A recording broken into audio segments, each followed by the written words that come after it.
firefighters responded to a fire at some apartments in the Alamo Heights area last night. Happened just after 9 p.m. in the 100 block of Brightwood Place near East Basse and Broadway. Fire investigators say the fire started on a balcony and got into 2 apartments. Firefighters were able to quickly put things out. No one was at home at either apartment. No injuries were reported. This morning, San Antonio police are still looking for the suspect in connection with a shooting during a dangerous highway takeover on I-10 on Sunday night. So far, this video has been seen millions of times on social media showing what happened on I-10 near Callahan Road. Police say cars shut down the highway as drivers started doing donuts. That's until police say a person in a white Dodge Challenger got out of their vehicle, started shooting. This caused drivers on both sides of the highway to speed off, leading to a 4-car crash. Well, this morning, President Joe Biden is facing a growing chorus of questions over his handling of classified government documents. Meanwhile, as ABC's Mary Bruce reports, Democrats and Republicans are accusing each other of hypocrisy. President Biden today refusing to answer questions about the growing number of classified documents discovered at his Delaware home. Mr. President, are you sure there are no more classified documents? Mr. President, how do you think that the classified documents got into your boxes? Over the weekend, the White House lawyer confirming 5 more pages of classified material were found at Biden's home last Thursday.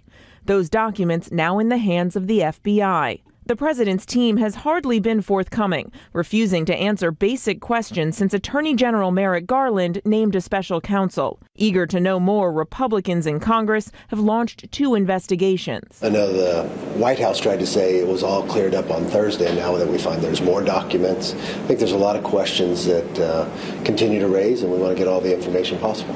Even some top Democrats agree. I'd like to know what these documents were. I'd like to know what the IC's assessment is, whether there was any risk of exposure and what the harm would be. The Republican chair of the House Oversight Committee is now requesting visitor logs for Biden's Delaware home, along with all documents and communications related to the searches. We want to know the visitor logs to the residents. We want to know who had access to the Biden Center for Diplomacy. But the White House tells us there are no official visitor logs for the president's private home in Delaware, just as there were none for Donald Trump's private club Mar-a-Lago, where the former president took hundreds of classified documents and refused to turn them over to authorities. Biden officials noting Republicans show little interest in investigating that, accusing lawmakers of a shamelessly hypocritical attempt to attack President Biden. Mary Bruce, ABC News, the White House.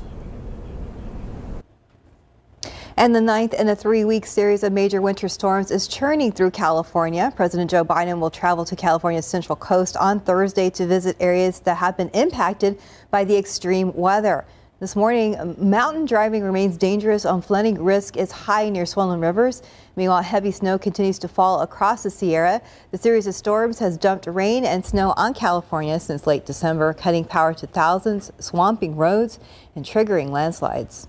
A small Arizona community of around 1,000 residents outside of Scottsdale has had its main water supply shut off due to extreme drought affecting the region.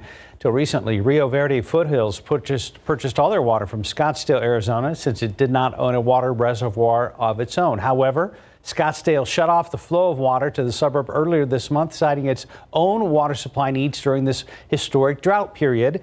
The decision means that the roughly 500 to 700 homes in the community must now purchase water on the open market and are left without a regular supply.